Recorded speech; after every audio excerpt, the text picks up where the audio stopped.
Sauron has been revealed, and with that, the shadow over Middle-earth has deepened. At the end of Season 2, we saw Halbrand's true identity exposed. But what comes next for the Dark Lord? Sauron is no ordinary villain. He's a master strategist, a deceiver, and a manipulator who plays the long game.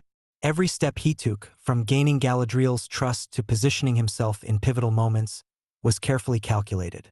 But his plan isn't complete yet. In Season 3, we're on the edge of seeing how Sauron truly intends to bend Middle-earth to his will. His goal? The forging of the Rings of Power, rings that are not just symbols of wealth or power, but keys to control. Sauron's genius lies in his ability to manipulate those around him without them realizing. In Season 2, we watched as he subtly influenced Celebrimbor and the elves into forging the first of the rings. But those 3 elven rings are just the beginning. Sauron's true plan will unfold when he begins creating the rest, their rings for dwarves and men. These rings are not gifts.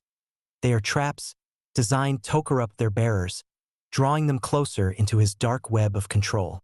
Each leader, each race, will think they've gained great power, but in reality, they'll be puppets in Sauron's hands.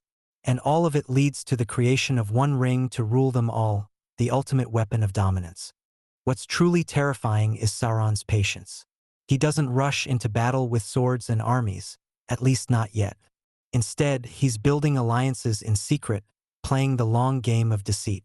He knows that Middle-earth's greatest leaders, whether elves, men, or dwarves, will be seduced by the power he offers through these rings. His ability to appear benevolent, to pretend he's helping, while actually laying the groundwork for complete control, is what makes him so dangerous. He's not just after military conquest, he wants to corrupt the very heart of Middle-earth. As we move into Season 3, the big question is, how will Sauron begin executing this plan now that his identity is known? Will he return to Mordor, where we last saw him staring over his future kingdom? Mordor, the land that will eventually become the dark heart of his empire, is now under his control. But his path to dominance isn't just about territory. It's about forging the rings that will bind the leaders of Middle-earth to his will. And then there's the One Ring. The question isn't if he will forge it, but when. While Season 2 gave us glimpses of Sauron's manipulative brilliance, Season 3 promises to dive deeper into his strategies.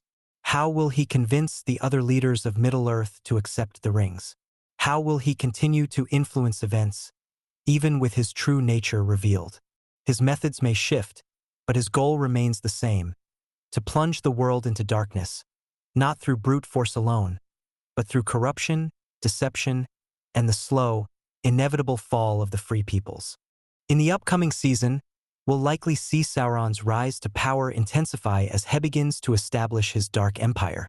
With Mordor as his base, the forging of more rings will bring Middle-earth closer to the inevitable conflict between light and darkness.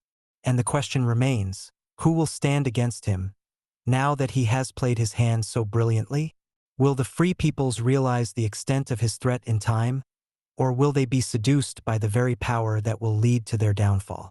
Season 3 holds the answers, and we're just beginning to see how deep Sauron's plans really go.